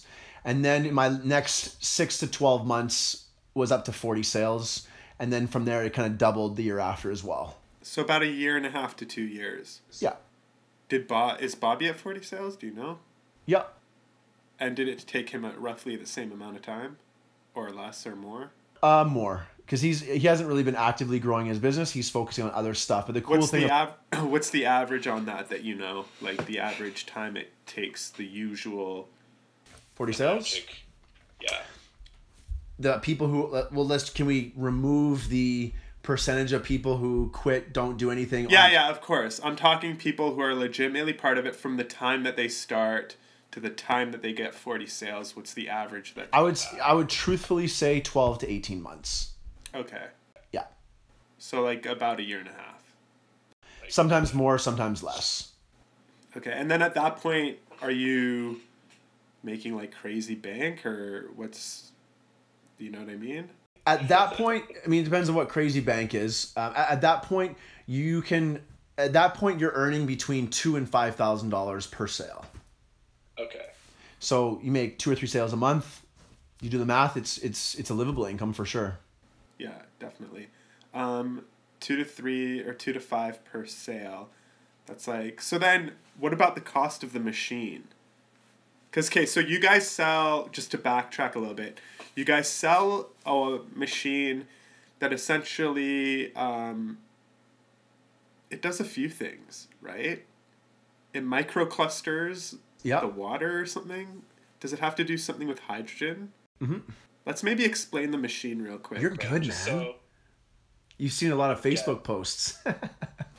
Well, I know. Well, dude, I mean, we have so many friends that are doing what you do, right? Yeah. But as I said, I mean, we have a lot of friends and networks that do it, but I don't think everybody does it at the prestigious level or achieves at least that towards that ultimate goal. Mm-hmm. You know what I mean? I would agree. So, like, I know a few, I'm not going to name names, but I know a few that, like, they've probably been doing it longer than you, and they're not anywhere near where you are, at least as far as your caliber of what you're posting, how you're posting, and the payoff, like the seeing the benefit. I don't see that in many of them. I see that in 2 or 3 of you, you know? That's why I asked this question, and that's why I bring up the product. Because the product is controversial. Can you agree with that? Depends on who you talk to. Well, you know, yeah, definitely depending on who you talk to, but the product is controversial in a sense. I'm not saying in all ways this product is not beneficial at all, but I'm saying that in at least one way it definitely is not beneficial. What's that? In one of the marketed ways. The acidity level, that doesn't make a difference. There's no way that makes a difference. That's just science. But other than that, like the microcluster thing and the hydrogen and the removal of impurities, right? Or metals. I think that was another one. Yeah, I think those are all legit. I think the acidity level is as relevant as the machine being platinum colored or black. Like, it's just cool that it does that, but it doesn't, there's no way that affects the human body. There's just absolutely no way. Like, okay. Once any level of water goes into your stomach, the acidity level in your stomach is just so rampant that it wouldn't matter how much low acidity water you put in there, it's gonna take that all away anyway. But B, the pristine ideal amount of pH for a human is like between 2 decimal points, I think, in the 7 pH range, if I'm not mistaken. I'm not a scientist, Absolutely, yeah. but that's from what I understand, because I did some research. Awesome, man. But can you maybe dive into that? Let's dive into okay, what does the machine do? Overall, everything. And then B, you could tackle what I just threw as the curveball or whatever, the acidity factor. Sounds good. So I'll just like preface this. I'm not going to tackle anything. What I heard you say is like a lot of it is like I think or my belief, right? So like it's at the end of the day, it just comes down to like your belief and like what you see value in and what you don't see value in, and that's totally cool. So I'm not here to. What I'm not gonna do is I'm not here to like prove you wrong or prove me right. It's just it is what it is, and you choose to see value in it. It's like saying. I always relate to like organic food or not organic food. It's like some people see value in an organic tomato. Some people don't give a shit and they don't see value in it. That's totally cool. Does that mean that one's right or wrong or better than worse? I don't know, but... Well, I mean, it depends on what science says. So, does it? Well, yeah. Yeah, it really does. Because, see, that's the other part of this, Richard, that I don't get, is that I have not been able to find one legitimate source through science that isn't a theory that the acidity level thing is legit. Everything else I'm not debating. Like everything else I'm being like, yeah, totally 100% can see how it removes impurities, all that jazz. But the acidity level thing to me just doesn't I wouldn't even promote it as a thing unless like I get it if you're pouring water for like your plants. Maybe your hot tub, because your hot tub has to be a certain pH level. Like, but you're not going to use that for your hot tub, obviously. Like, I'm sure plants, like, ideal certain pH, so feeding your plant that pH water works out. So how would a plant receiving a certain pH water be different than a human receiving a certain pH water? Because a plant's pH is a specific pH, too. Like, specific plants, if you drink this pH level... for a plant, it's more ideal, the nutrients are better, whatever, right? For a human, it's the same thing, but the human pH is between 2 decimal points. It's not like between 5 and 11 is what you're drinking. So the whole thing is, if your pH is set to 7.0 or 7.2, great, right? But if it's set beyond that, like I think this machine can go up to pH 11. Is that? Yeah, you would right? never drink that. I can explain kind of what the machine does if you like. So let's dive into actually explaining what the machine is, and then you could bounce back into this conversation. Sure, sounds good. So what the machine essentially does is take the machine, it sits on your counter, you plug it into your tap, and when you flip on your tap water, it goes through the machine, so it doesn't just come out your tap. It goes through this machine, and then as it goes through the machine, out comes this water that's called Kangen water. The scientific word for it is electrolyzed reduced water. All right, and essentially, why people see value in it is because it does have different properties, whereas people would like look at it as like enhanced properties of just regular drinking water. So one of the things it does on a very basic level is it removes some of the chemicals, the chlorine from the water. All right. I mean, chlorine. So again, I'm not here to challenge anyone's belief. You can whatever, okay? But this is what I'm just sharing is that... Yeah, no, I know that. Chlorine is designed to kill living bacteria organisms, right? Now, is it selective or choosy over which organisms it decides to kill? I don't know. But all I know is ingesting chlorine into my body is not my ideal... I don't want it in my body. So it removes that. So now the water is just clean. It's safe. It's awesome, okay? So now... what the machine does to the water that makes it a little bit different is, number one, as you were explaining, is it micro clusters, right? So what micro cluster is as it runs through the machine, if you can imagine that water is clumped in like groups of H2O molecules, okay? And when the water, like just normally in a bottle or a tap, those clumps are a little bit bigger, all right? Versus when it goes to this machine, it goes through like electricity and it breaks these clumps up into smaller pieces. It's kind of like the idea of when you like make your hair go static and it sticks up and all the strands separate, right? And so it's like everything is separate and it's all individual, all right? And so that's one of the things that the machine does, is it makes the water like smaller bunches of water, which allows your body to absorb the water more effectively. All right. Okay. So it's entering your body at more of a cellular level, into like the smallest parts of your body, as opposed to just like going into your body through you and then, you know, out when you go to the bathroom. It's being absorbed. All right. So that's number one. Number two is it has like an antioxidant value to it. So substances it's either antioxidant or it's oxidant, right? And oxidation is simply when you bite into an apple and it turns brown and eventually decays and decomposes over time. That's because of oxidation, right? The sun causes oxidation. That's why you get wrinkles over time.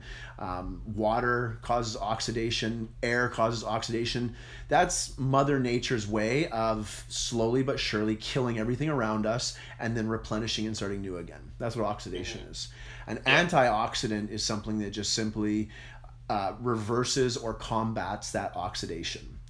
In the science that I've done, don't ask me how it's done or that sort of stuff, because I don't know, but what we've measured is that the same level of antioxidant value in a pound of blueberries, and blueberries are kind of those like antioxidants. Oh, blueberries are good for you. They prevent cancer. Okay, a 1 pound of blueberries and the antioxidant value that's in there is equivalent to 1 cup of Kangen water.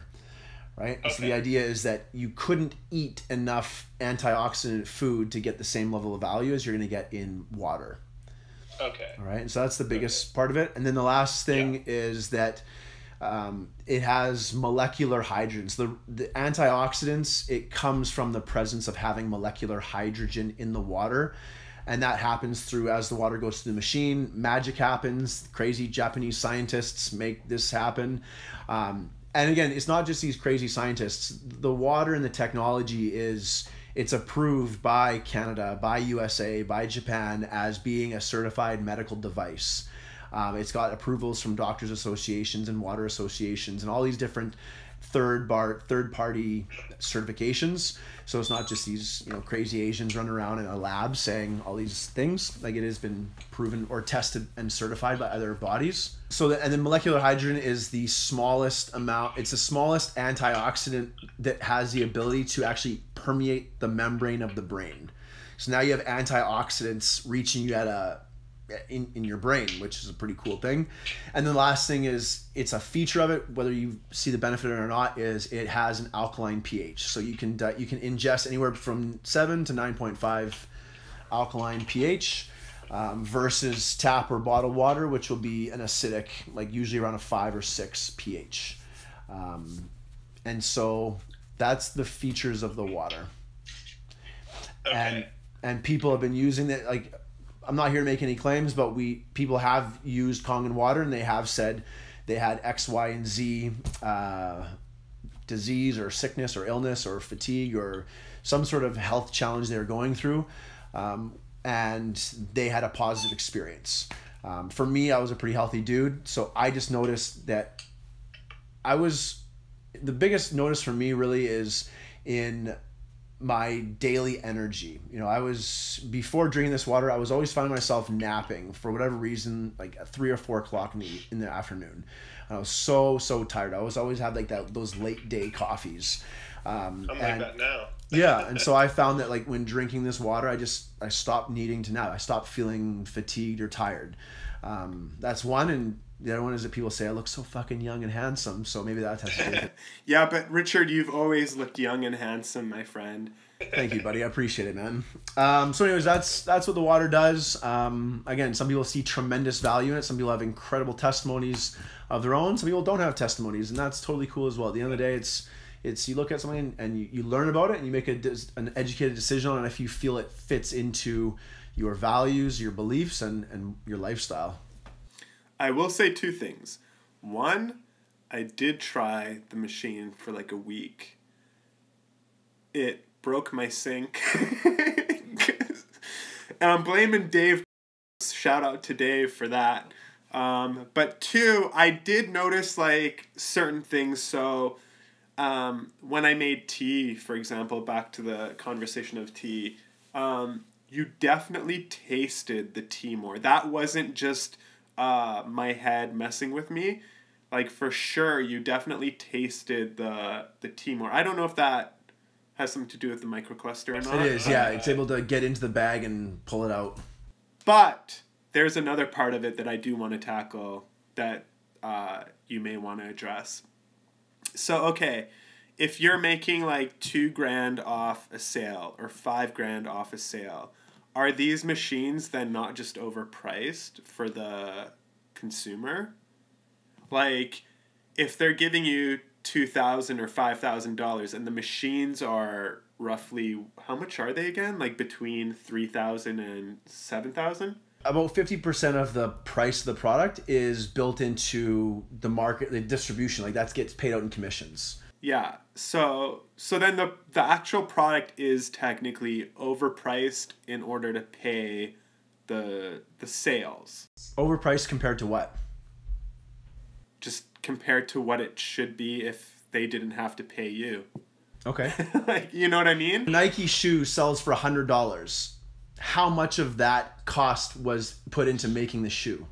No, I know. I'm not debating the Nike shoe here, right? But what I'm saying is like if you took your product and you cut that cost in half, you probably sell a lot more. Like I'm essentially wondering why Enagic decided to take the route of sales marketing network type approach as opposed to just selling like an everyday product does on Amazon or in Sears or, you know what I mean? Well, Sears isn't around anymore, but like department store, like how you just go, I would assume that I could go find this thing in the small appliance section.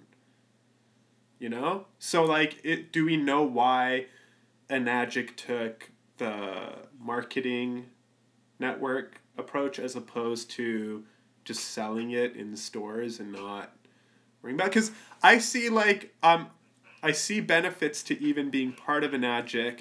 Apparently, if you're part of Enagic and you make money, you're part of the system or whatever, the group,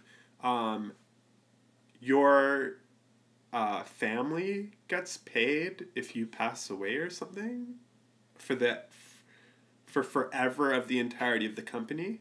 Mm-hmm. Yeah, so you can pass on your business distribution license and whatever existing business that you have built, you can pass that on through generations within your family. Yes. Okay. See, that's kind of interesting. That's kind of cool. It's amazing. You can actually build a legacy for the future. Like literally the work I do now, I can pass down to my kids and my grandkids. That's amazing. How come there's no other company that does this? Like no other Kangen water? There are other companies that make similar technology. Okay. But do they do it the same method, or do you just go in stores? Like I can go buy one? I have no idea, to tell the truth. Okay, cool. So to answer your question, first of all, 50% of the price of the product goes to paying in commissions people to market and sell the products. Okay. Do you understand? Like, do you believe that a percentage of the price of the product should go towards marketing and sales? I would assume that would be a portion of the profits. Okay, right. So for every product in the market, there is a built-in cost of doing business, whether that's marketing or sales or transportation or that sort of stuff. Yeah. Right. Most people know that a typical Nike shoe costs about $2, but yet they're selling it for $150. So where is that, 99 or 94% of the rest of the money going towards? It's going towards everything that happens from the creation of the product to the sale. Would we love to buy Nike shoes for $5? I'm sure we would, but you're not just paying for that. You're paying for everything in between. And I think that the Enagic product is no different. And so, yes, it costs half to make it and half goes to distributors or whatever the percentages are. But that to me that to me is just normal business. That's number one. Number two, why they chose to do the network marketing style business approach as opposed to putting their machines in Sears. I have no idea. I can take a guess as to traditional marketing versus, let's say, network marketing or online marketing, is that you don't, as a company, you don't pay, let's call it, you have an advertising budget. And let's say that Enagic has $2,000 built in for every product sold for marketing. So they could either pay for a TV commercial or a storefront or a placement in Sears and not guarantee any sales, or they could hold on to this money until a sale has been guaranteed made, there's been a transaction, and then they pay that marketing budget after the point of purchase, which means you're guaranteeing return for your advertising dollar. Which for me, if I was a traditional company, I would 100% go that route, because I can control that variable of ad cost and measure the return. I put this much into advertising and I can measure the exact return in profit or in revenue that I did for my business. And so that's why, that's the perks I see to that business and marketing model. Okay. There was another question I had for you. Okay, so you posted something a few days ago about you guys are doing some sort of, I don't know, school or class? Where's this? A live training, which is tonight. People aren't going to see this in time. It's tonight at 7 o'clock. Tonight at 7 o'clock. Okay, so I saw that post. I don't know where it is. I can't see it on your Facebook or whatever. But I saw that post and I was like sort of looking, because, you know, obviously doing this, I need to prepare myself for what we're going to talk about and make sure that I know everything that we're doing and everything we're talking about. But then I was like, okay, cool. And then I saw in the comments, people were like, oh, this is awesome. Like, you're helping these people, right? But then, Richard, then I went to that person's page and they posted the exact same status that you posted. So my question comes in two parts. Sure. One, who's the one that's actually hosting this?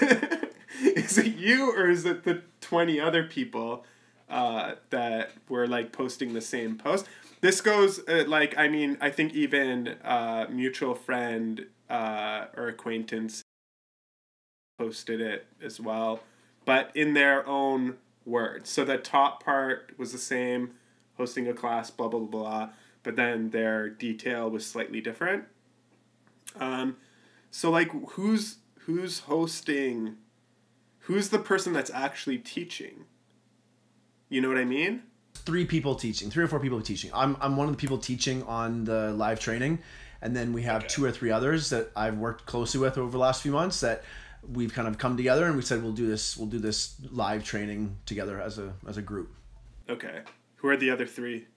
Bobby's one of them, the guy named Sean Lyons, and a guy named Travis Prosnick. And then we have a couple people who we have already worked with for the last couple months to a year, and they're going to come out and just share a bit of their story and what their experience has been. Okay, cool.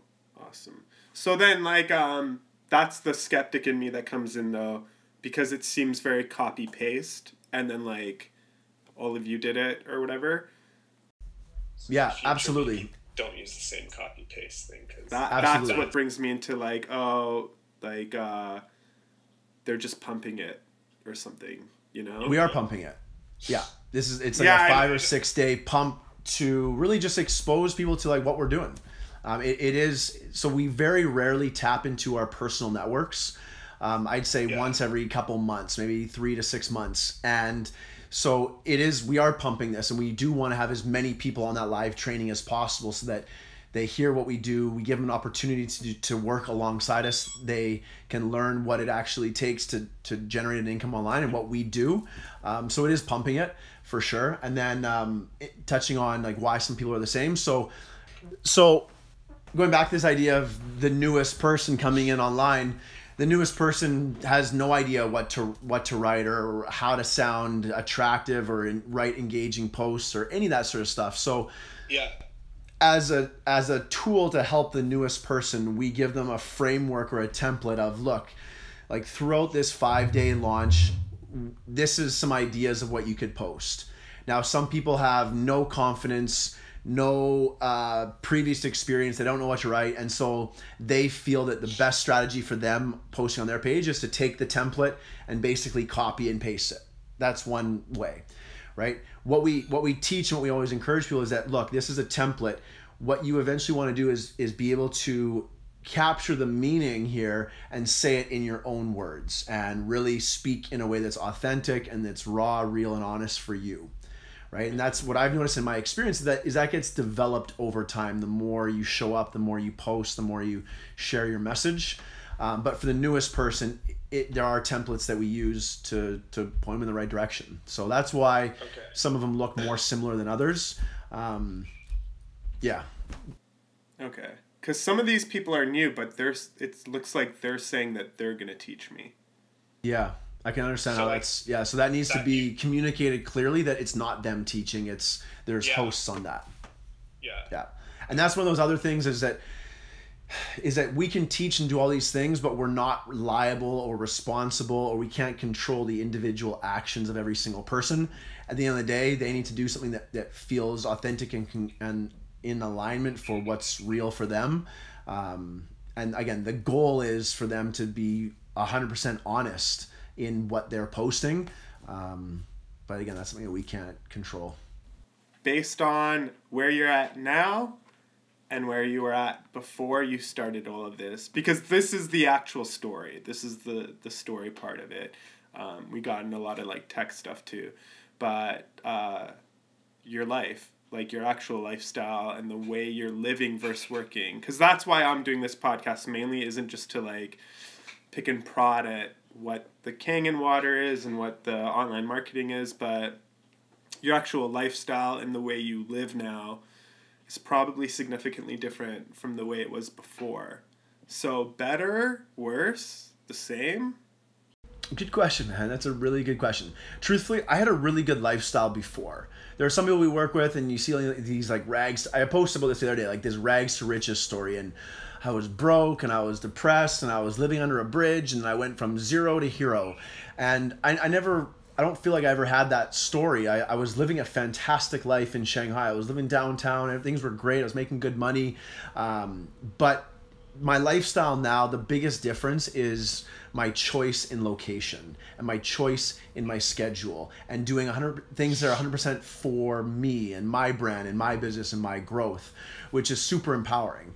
And so my life right now is I'm at home at my mom's place in Mission, which is amazing. You know, I always say like it's important to get clear on what your final destination finish line looks like.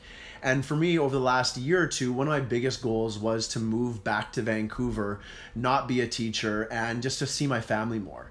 Whereas other people who have lived with their family this whole time, their biggest goal is to travel the world and go to these beaches, and that's totally cool. But my immediate goal for the next like 6 to 12 months was to see my family. And so when I was coming back to Vancouver, I had thoughts of maybe I'll move out to Coquitlam or maybe I'll move to downtown Vancouver, but that was going to take away from my ultimate purpose of seeing my family. And so I'm home right now. I'm going to be home for about 6 months before I leave again, because I have a traveling, wandering soul and I want to go take off and explore different places. But while I'm in Vancouver, literally 7 days a week, I want to see my family.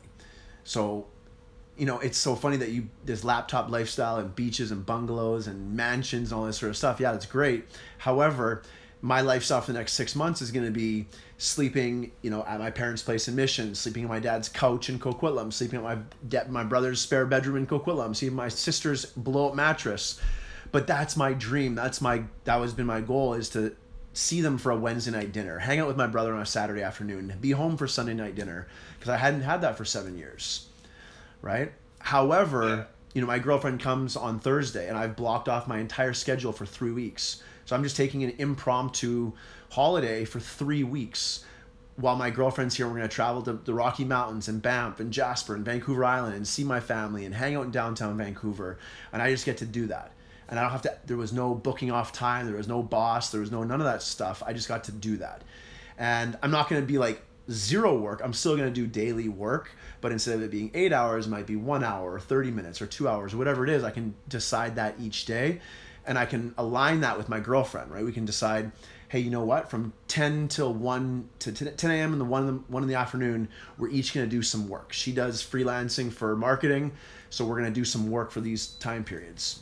And so we get to do that. And then in November, I'm going to fly back to Shanghai. I'm going to spend a month again in Shanghai. And I'm going to see my boys, see my girlfriend. She still lives in Shanghai. I'm going to go out and live the Shanghai life. And that's amazing for a month. just in November. Not many people get to take off for a month in November after just taking off 3 weeks in October or September. You know, and then in February, we're going to move to either Thailand or Bali together, and we're going to live there for the next 6 to 12 months or so. And that'll be the bungalow and the beach and the cool side of that sort of thing. But I get to do all those things because I work remote and because I do my own thing. And that's fucking incredible to me. So yeah, I'm happy. Monetary wise or money wise, are you making like on par of what you were making teaching? Are you making a bit more or like a bit less? Like what's that category look like? Good question. I would say I'm making on par with what I was making with teaching, but sometimes months fluctuates that I'm doubling or tripling what I was making as a teacher with my stuff online. But then other months it might be like a slightly bit lower than what I was making with teaching. Like I'm still in that growth phase of business where I'm not swimming in a pool of cash and I'm not just like throwing it around, but I am living off of it. However, I'm still in growth phase. I'm still busting my ass and I'm still focusing on growing business, growing my income, growing my brand. But as a baseline, I would say an average of what I was making as a teacher, some months double or triple that. That being said, okay, you've got how many people under you in your group thing? How many people? I got about 60 or 70 people. Whoa, that's crazy. That's a lot. Yeah. That's a whole lot of people. Do you know most of them, or were most of them just random through the network? Some people are friends who have come to me over time, and some people are random strangers. I'd say 80% were strangers that have just simply seen my sponsored paid ad on Facebook, and they saw it resonated with them, and then they became clients after that. Okay. So if you're all using the same marketing platform, though, who's getting what? You know what I mean? Like, if the same ad is being funneled to everybody... The same ad isn't being funneled to everybody. That's the beauty. If I'm pushing Kangen Water through my vision and you're pushing Kangen Water through your vision, but both our Facebook ads are being pushed on Facebook, then am I not competing with you through the ad network? Technically, yes, you are. But am I just gearing my... market to be different than yours or what? Yeah. Or can it be the same? It could be the same. It could be the exact same, yeah. Like what if we're both targeting the same people? Yeah, then we would essentially be competing against each other. And then it's just by sheer luck whoever they click on, essentially. It's who you resonate with, right? Adidas and Nike, Are they going after the same person? Absolutely. But people vibe with Nike's brand, logo, message, whatever, and people vibe with Adidas. Yeah. This is no different. It's eventually what we also call it is like it's attraction marketing. It's like you put out yourself, and people will resonate with you, and they won't resonate with others, and that's how that works.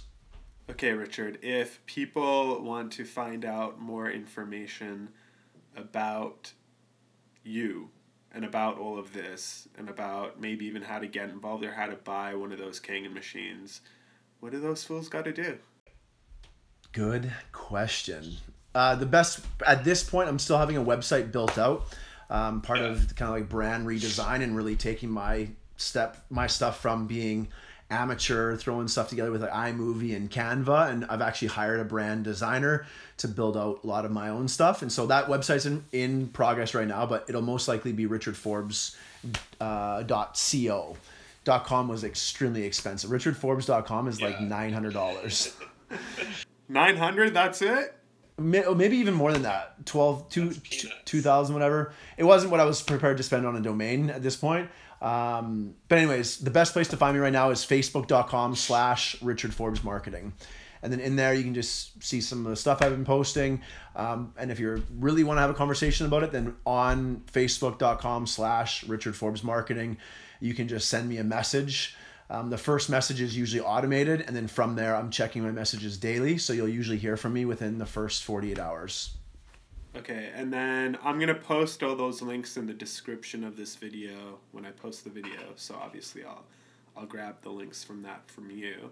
Can we test this shit out? Let's do it. Because I want to make sure the people watching this know that I'm not, involved in a magic. I'm not involved in it. In fact, I'm partially a skeptic too, right? Like I told you this before we started. I'm like, and that's cool. By the way, with marketing, I'm just gonna like throw this out to the people in the market. It's like, for you to identify yourself as a skeptic, beautiful. I don't want to work with you.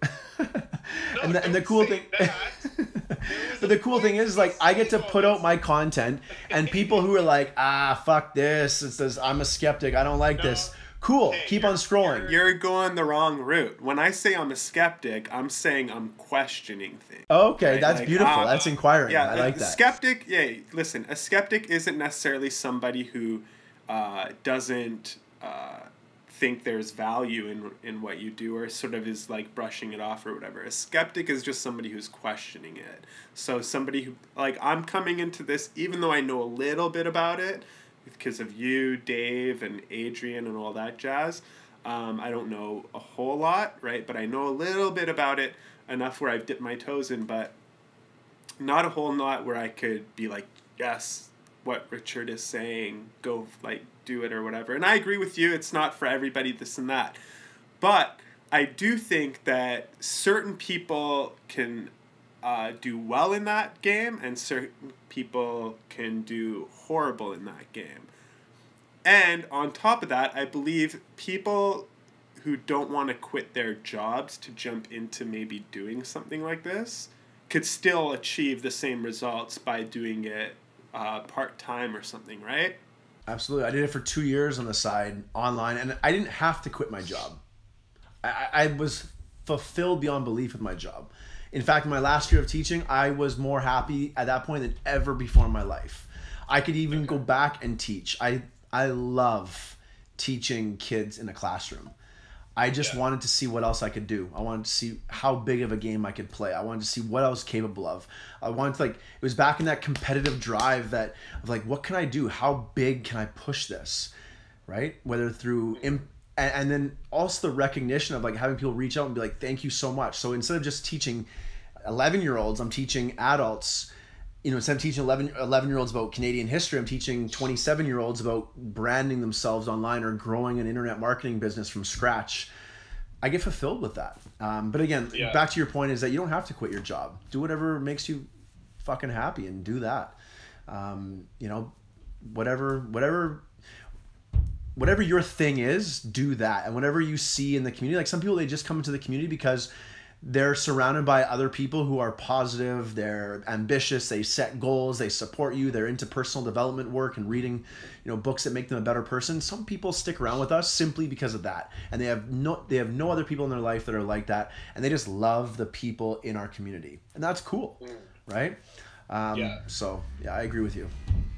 So the two things that I wanted to mention is, one, I see a lot of Gary V's out there, and I friggin' hate that. So not you. I'm not saying that you're like a Gary V. But remember the other day we were having discussion about pushing content, or you know, just producing your own content. And even today we talked about the subscribers kind of come, right? Like I make content not to push anything, but just to create content.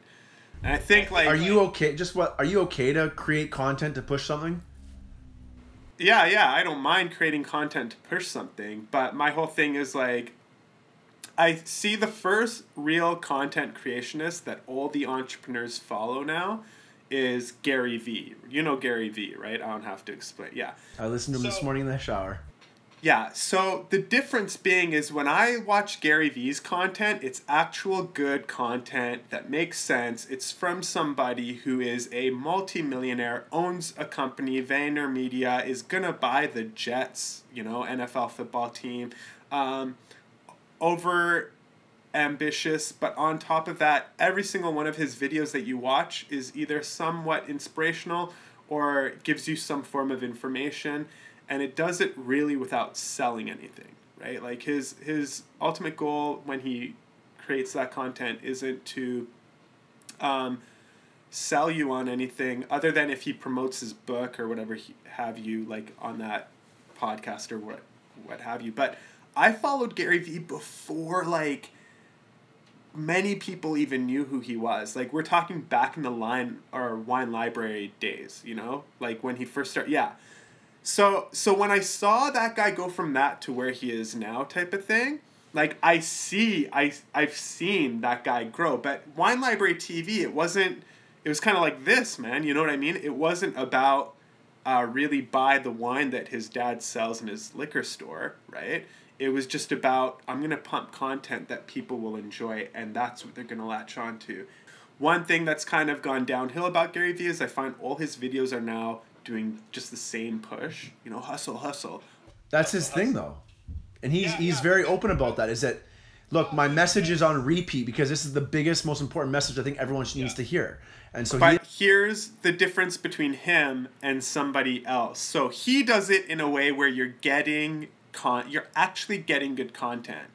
But then there's someone like Ty Lopez. You know Ty Lopez? Yep. I think he's full of crap because all he does in every single one of his videos that I've seen is just pump himself, pump his class, and be like, look at this guy. He's made $1 million. He's washing a Ferrari.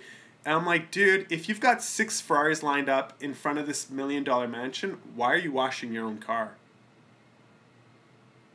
Why are you washing your own car? And why is that your content? So, like, to me, there's a substantial difference between two types of content creators that are in this field, right? There's the type that actually provide good content and good value. Then there's the sellers, like the people who are just trying to sell you on something.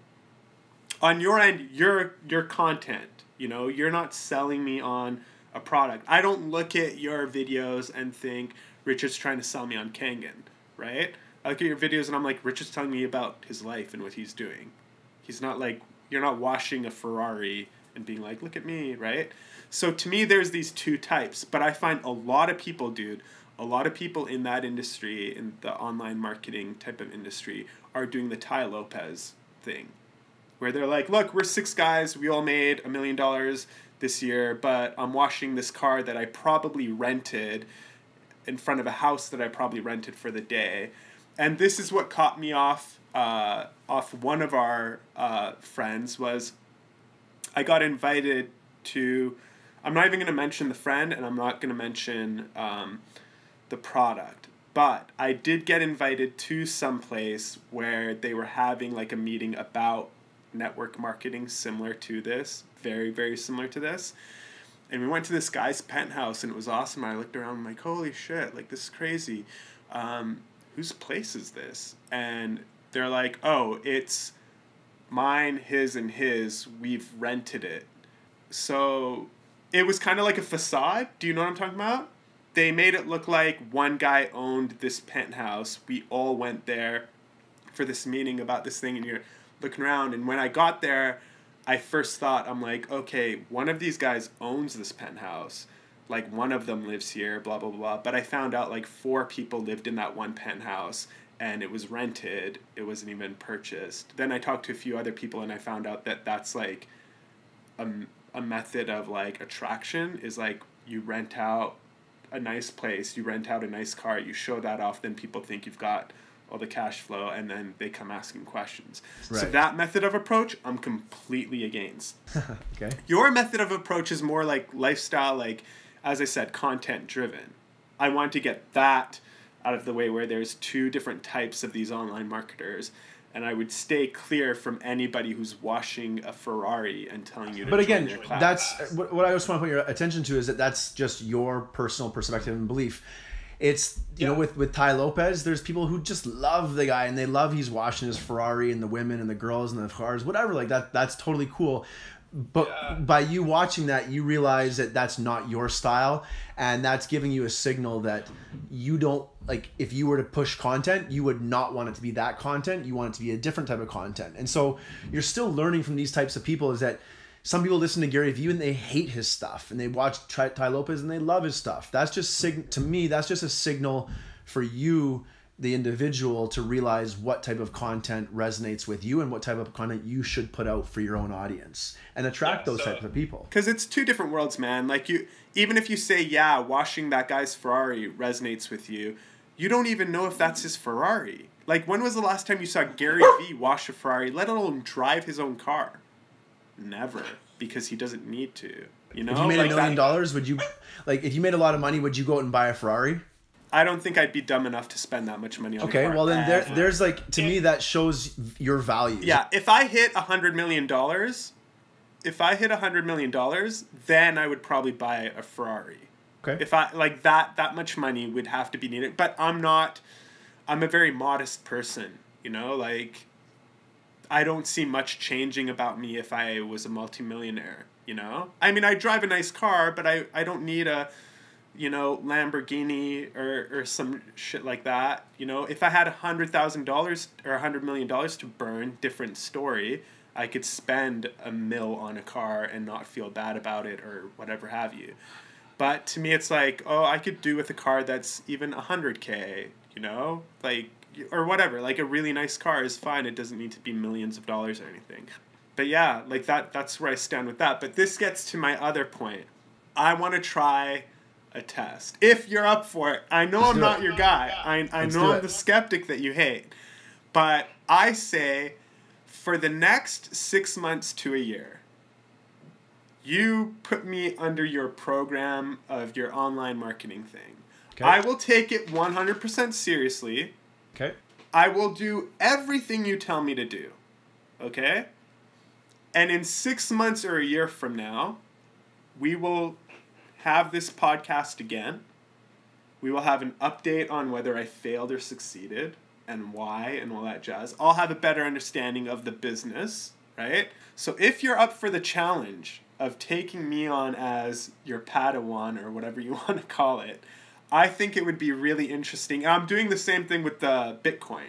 The Bitcoin episode we did, episode 1, all about Bitcoin, we're going to do a Bitcoin follow-up, like a year later type of thing.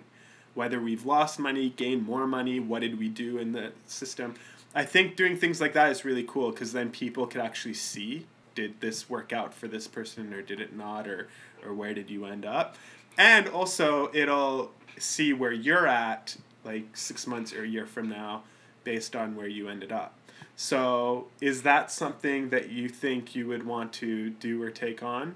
Do you think? Yeah, man, absolutely, dude. Like, if what I'm hearing from you is that like you want to seriously see what online marketing does for you, and you're willing to like go all in, follow the training, listen to people who have done it before, and see what happens in 12 months. I will listen to everything you tell me to do. Listen is one thing. Are you going to apply and take action on those things? I'm going in as if I'm here to do online marketing. Like, this is going to be another part-time thing for me.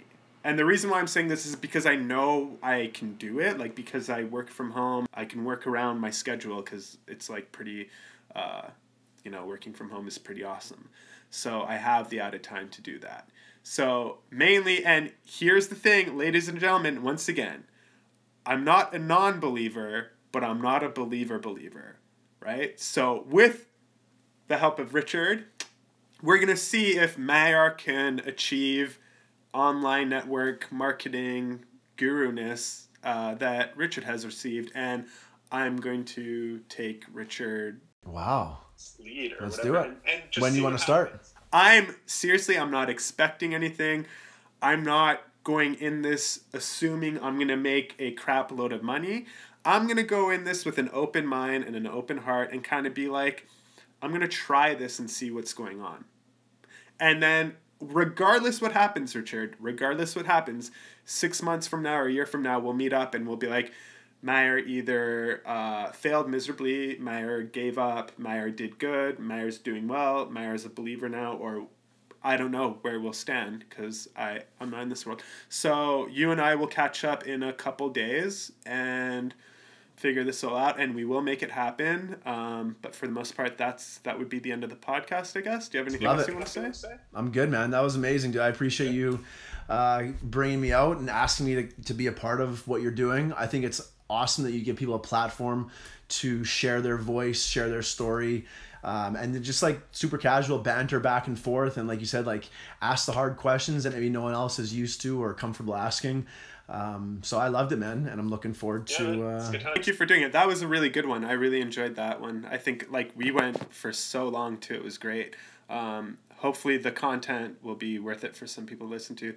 But yeah, that's the plan. So from here on out, my podcast is just going to be friends of mine that are doing awesome things and living awesome lives, and we're just going to talk about it. And if down the road, it grows to be something bigger than that, then hopefully, you know, we get more awesome and amazing people on here. I'm going to put all the links that you send me, Richard, for everything from the Enagic stuff to your personal website, all that jazz, in the description below. So hit up Richard for that. I will also tag your YouTube page. So please, please, please follow Richard on his YouTube page. Follow myself on my YouTube page. Hit that subscribe button. You'll be entered into Win a Hat, and you'll be entered into all the other prize packs. And please like, comment, share. What do you think? Is online marketing something that you'd be into? Is it not? What is it? You tell us. Absolutely. Yeah, I'll just like share, like, for people watching, like, on the YouTube channel, there's a lot of different types of content. I have like more like lifestyle stuff. It's on a channel called the Inspired Life Vlog. And so that's like documenting a lot of my travels and lifestyle, that sort of thing. And then there's also a lot of training. So it's the nuts and bolts of training and the how to and where to click and where to go on actually how to grow a business online. So they'll find a lot of that content. And then I also keep a lot of my one-on-one and group coaching sessions with what people are. I just do like private kind of like video calls like this, where we look at where they're at right now, what their biggest challenges are, and what their next big steps are. And so you can see all of that content of clients that I work with on a daily basis, and that's being updated regularly. On Instagram, it's mostly just like lifestyle and just who I am and what's important to me. And then on my Facebook business page, Richard Forbes Marketing, that's all content geared around online marketing. Awesome. Thank you so much, bro. That was a good time. Looking forward to seeing the podcast once it's all edited up.